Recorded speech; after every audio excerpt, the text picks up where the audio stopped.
5 unused state-owned properties in Gauteng are being turned into shelters for survivors of gender-based violence. Government says the facilities, which are expected to be launched next month, will be well equipped. Here's Zola Sholwana with that report. Many gender-based violence survivors are left with no choice but to live in the same environment as their attacker. This is a result of not having enough shelters to help them heal.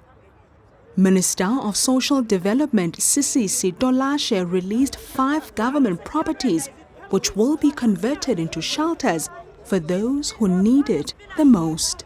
We are getting from the Department of Infrastructure and Public Works shelters that are supposed or meant to provide for psychosocial assistance as well as skills development. As you might be aware of the fact that when women and children go through this, they sometimes don't have anywhere to go. And government is providing. Today we're receiving 5 of those. We are still gonna get more. And this, as you said, it's a milestone because having reported gender-based violence, you will be catered for by being taken into these facilities.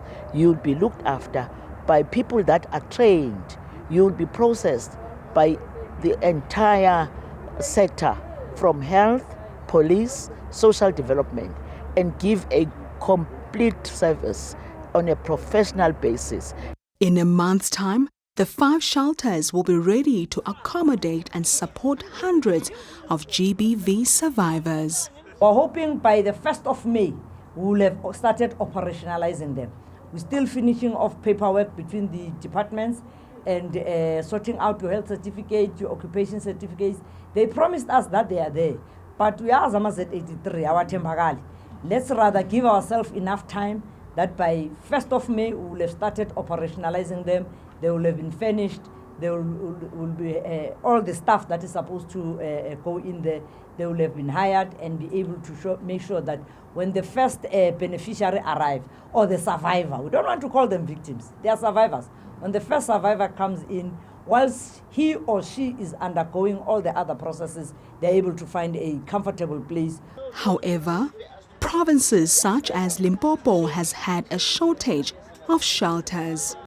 Our efforts as ministers is to reach a target of ensuring that all 52 districts across our country are covered with gender-based violence and femicide shelters.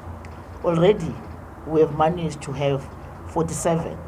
We are still have to work hard to make sure that we cover the areas of Kenneth Kaunda district in Northwest, Zululand district in KZN, Vembe and Waterberg. Sikukuni, those 3 are in Limpopo.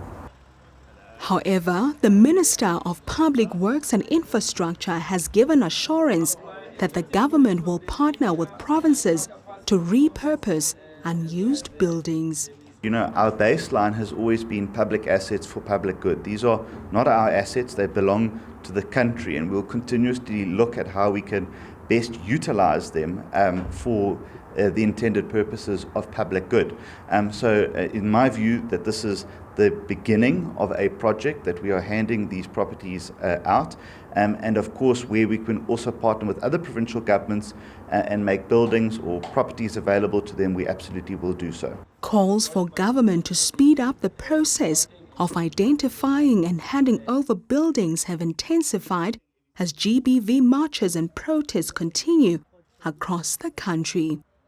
For Newzroom Afrika, Channel 405, I am Zola Sholwana in Pretoria.